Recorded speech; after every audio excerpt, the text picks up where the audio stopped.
Today's Thibodeau. I'm an IWH coach as well, and I am really excited to be partnering up with both of you as we just talk general women stuff for 2026. And I'm Tracey Kaster, also an IWH coach, and similar, really excited to partner with you guys and really bring our knowledge together and just help as many people as we can. Awesome. All right, so I think the intention, and jump in because this is not scripted by any stretch of the imagination, but I thought it might be really cool to just chat with you guys to see what your plans are for like New Year's resolutions. Did you guys do any? I'm not a resolution person, it's just not my jam. Um, but I do maybe set intentions for the new year, and I know that sounds so similar, but mostly because that week for me between Christmas and New Year's is when I have a lot of time where everybody else in the house is sleeping in. So I get some time to really stop and plan a little, and I don't think I carve out much time for that outside of that one week. But I don't generally think January 1st, I must do this. I feel like for me personally, it's just too much pressure to put on one day of the year. I tend to agree with you. So it was interesting this year because 2025 was such a different year for me. And I had gone back because I love writing. I write every single morning. And so I went back into what I wrote around December. I'm like you, Tracy, between like December 26th through to the even now is a time of reflection. What worked last year? What didn't work last year? What I put an intention, did that really happen? And then sometimes you get these like moments where life takes you on a completely different tangent. And so this year, the reflection's a little bit different because I'm really, I don't want to compare myself and I don't want to set these hard rules that, hey, I have to set these rules. I want to lose weight. I want to, exercise. I want to clean my eating up, all these things that are really like hard. But I have to reflect and say, are these things going to work for me or not? So that was a different perspective than, hard ass, let's do this, like goals. Because how many times I've written those goals and I go back and I'm like, no, I gave up on that because I think they weren't realistic in reality to fit into my life. What about you, Jacqueline? Are you a New Year's resolution person? Oh, hate to say it, but I'm going to break your guys' mold. But yeah, I do. I do set a New Year's resolution. Um, I actually think that I usually master what I set, but I don't go crazy. So this year, my intention, if I'm using your word or my resolution for the year, is strength training because I'm postmenopausal.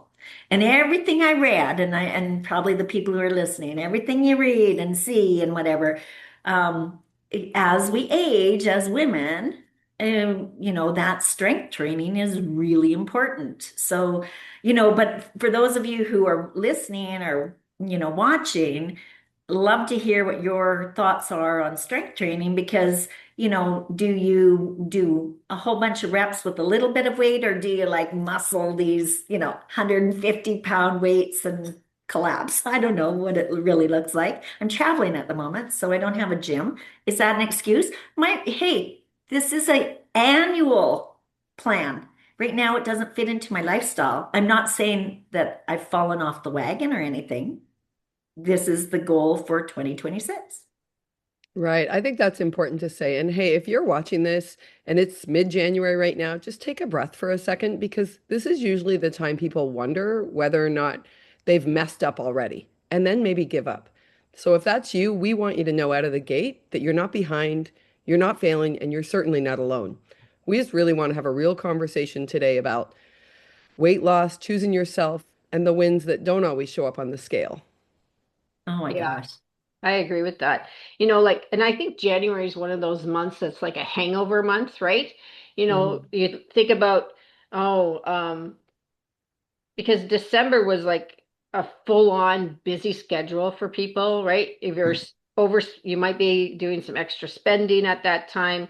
You have emotional highs and lows. There's all kinds of pressures that come on in December. And now that January's here, it's like, oh, I'm trying to breathe, but now I got to set a resolution, and there's extra pressure. And I think,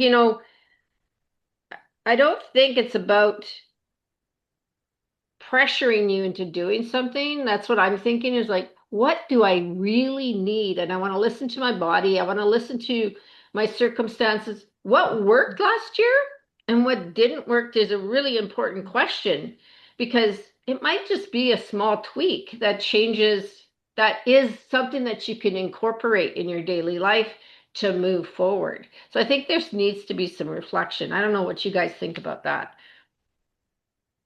Well, I'm I'm just sort of curious because, Denise, you just finished saying, between Christmas and New Year's, and Tracy, you said that as well. So, how did you guys do between Christmas and New Year's? Like, did you find that when you came out at the other end and, came into 2026, you had gained a lot of weight? Or because I think a lot of people do because they maybe indulge a little bit on the sweets and drink a little bit of alcohol. And FYI, did you know that approximately 3,500 calories is equivalent to a pound of fat? I Wow. didn't know that. I did not know that. I know. I was I don't like, know if I want to know that.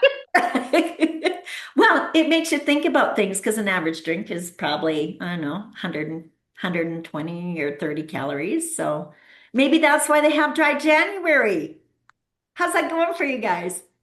Well, I don't drink, so Oh, but well, it I works for do. you. But what's really for me is what like one of the things I did do over Christmas and New Year's was really paying attention to the sugar intake, right? And I also was on a program called GLP-1 for, which is a natural GLP-1 system.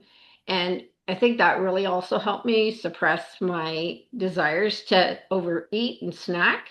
And I had a really good, I think that program for me was a really good choice to do in December because it helped me stay fuller Accountable? accountable, right? That I was going to pay attention to what I was doing. Right. And similar for me, ironically, but I was started a little later. So I maybe it was about 2 weeks before Christmas. I don't have the date in front of me.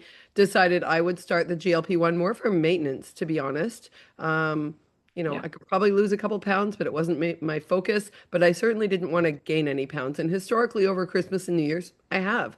And it's been really successful for me. My pants are loose still. So I love that. That's always a good feeling. That's my favorite feeling, by the way. There's nothing better than putting on a pair of jeans you think might be snug, and then there's actually room. And I think that's really great how you said that about, and because as women, our scale is not our best friend. Like, I mean, and body mass index, which was created for a European man who clearly doesn't have breasts and hips and things like that. So, I mean, if we're looking at a scale and going, why isn't the scale moving? It's like jump into a pair of jeans. That's how I gauge as well. Hmm. Am I moving, in the right direction? I'm happy to say, like Denise and Tracy, I'm on the GLP-1 program. I didn't pack it on the trip because I was on it for 3 months. Loved it because I'm not a person to, poke myself with the injectable that has those side effects that, maybe could happen.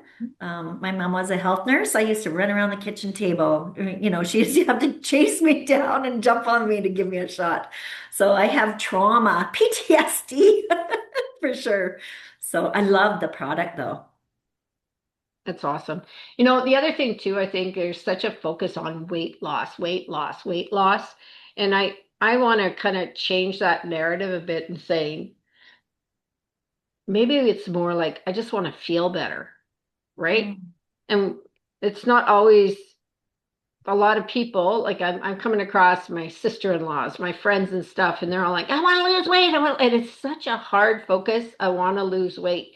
But then I sit back and I think, that's always been my focus. But in reality, I want to feel better. Why? Because when I think about how my body is functioning, right? Am I sluggish? Do I need more energy? And then I have to ask the question, why am I sluggish? Don't I have energy? Am I sleeping good? or do I, like assessing what are the things that are not working for you? And I think that's a better goal than go, I want to lose weight. I don't know how you guys feel about that, but that's, I think you're, I think sorry. that's better. Yeah, I completely agree. I think you hit the nail right on the head around focusing on more than just the scale and your weight in at all. Because if you can, I'm a big believer of writing down goals. I don't know about you guys, but Yeah. people will write down their measurements and they'll maybe write down their weight. But I really encourage people to write down the other indicators. How are you sleeping? How are you feeling in the morning? How are you feeling after a meal that maybe wasn't the best choice? How's your body telling you? Because your body tells us stuff all the time. We just don't often listen.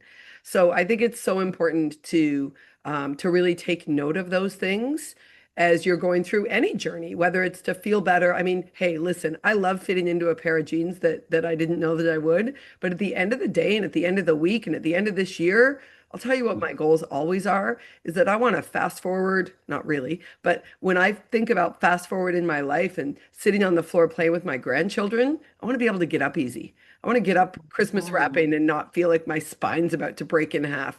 And I really notice a massive difference when I'm filling my body with the right nutrients because all the other things can fall into place. Sleep, what I'm eating, what I don't want to eat, because I'm not craving the things I know I shouldn't be eating. And listen, if I, at Christmas, if my favorite dessert was on the table and I really knew I wanted it, okay, great. I'm going to really enjoy it. But I didn't have any of the sweets that are like mediocre that in the past I might have reached for because bother. When you eat it, you're like, oh, that didn't feel very good. So I want to be intentional about all those options. And I think all of that together tells a whole story that all influences each other. All those pieces. When you sleep better, you make better choices the next day. When you make better choices that day, you sleep better that night. It is all one giant cycle.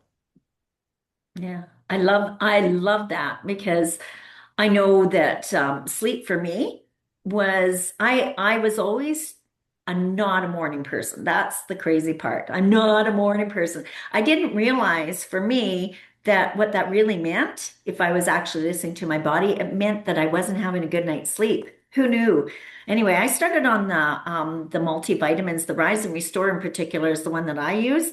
Love, love, love that product. It was game changing for me. And I'm going to tell you, I went in as a skeptic because I was never really, a multivitamin because I eat healthy. I thought eating a really, um, balanced diet would be all I really needed.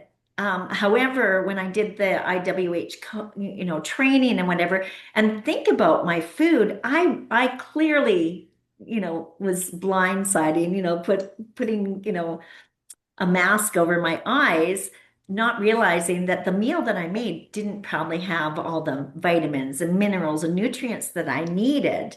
And when I took that product, like within 3 days, and it's different for everybody, but for me, within 3 days, I had a great night's sleep and woke before my alarm clock. And I was the lady who snooze, snooze, snooze. I actually was able to get this. I was actually to train my husband to bring me coffee in bed.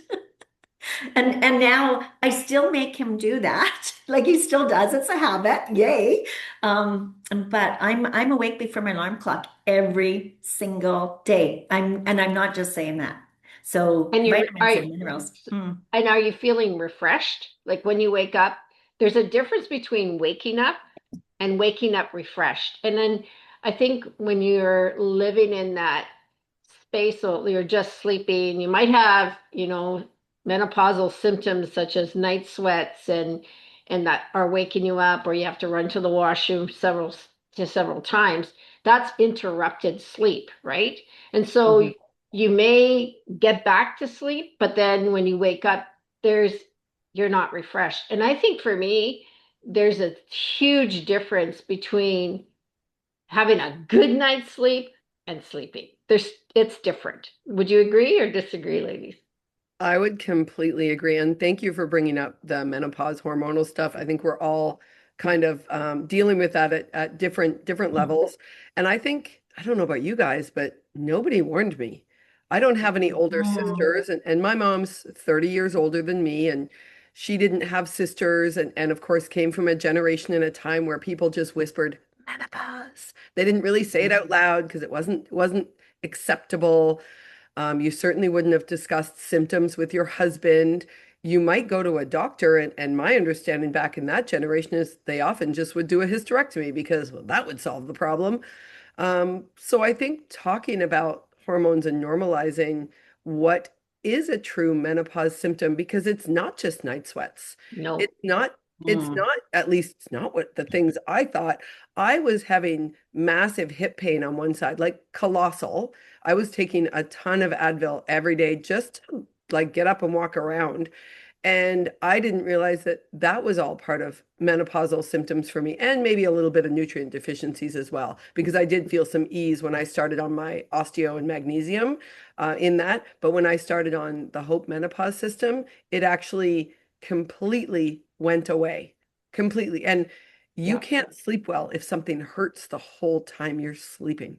It's just not possible. So we're like, we have committed to speaking with each other, like having these chats for about a 15-minute timeline. But I think this is going to grow into something much bigger. Because I think for me, when I hear stories from other women, I'm like, oh, I'm not alone. Like, it's really remarkable when we really start to open up and talk to each other rather than just say, stay silent in the background and suffer. Like, I have done that. I've, I think of my mother when she was 85 years old, still having night sweats and, you know, hot flashes and night sweats. And I'm like 61, and I know I'm my mother's daughter. Like, I walk like her, I talk like her. I'm her. And I'm going, is this my future? I already had 22 years of menopause symptoms. Am I going to continue on with this? Like, and it was, so I have older sisters, and, we're all like, one sister's a little bit different. She's more like my aunt. I would say when I see her, she looks more like my aunt, but my other sisters are like mom. They're 76 years old and they still have their night sweats and stuff. And I'm like, am I going down that path now? I'm like, no way. So I think having those conversations, understanding what health and wellness should look like, and not that we are, a failure. Because a lot of people go, oh, I'm just a mess. And they just accept that I'm getting old. So I don't know where we want to go with these conversations. What do you guys think? Well, I'll jump in and just say, I think as for us women who are, as Tracy said, we're at different levels of our menopause journey, and menopause is different for every single woman, which, some night sweats and obscure things like frozen shoulder, which I had. But the bottom line is, I think overall, for centuries, women have been gaslit that, this is just normal and have a hysterectomy or whatever. And I think, moving forward as we come together, we're going to have like candid discussions about some of the stuff that we've just been told to, just put up with it. It's normal. This is what you have to deal with. So I love the idea of coming together once a month. Yeah, me too. And I think if there's anything from today, to me, it's about remembering that we are giving ourselves permission, and anyone who might be listening that maybe needs to hear it, to go ahead and start imperfectly. Don't worry about the highlight reels you're seeing on social media or somewhere else where it looks like someone has it all together and is hitting the gym 5 days a week and is doing all their goals to perfection, because that really is just a highlight reel, and the reels might not be real, if you know what I mean. I So love that. starting where you are right now with intentional steps, like I said, I'm a big believer in writing stuff down, and just letting go of that notion that you have to do all or nothing. Oh, I didn't do this, so I might as well give up. Doesn't need to be the path. There is a path of small intentional steps to get you where you want to go. Mm. I think I like, what I always say to myself, which I think is really it empowers me. Um, I'm allowed to start when I want to start.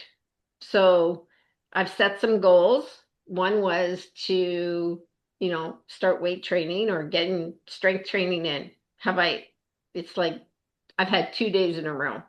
But I think it's like you start, you can restart, start messy. Just do, get messy with it and see how you can work that and start slowly rather than this pressure that you put on you like, I do this. And it is like, this is going to affect everybody around you because mama's not happy, right? Mhm. Mama's pushing herself in a direction that might not be what she needs.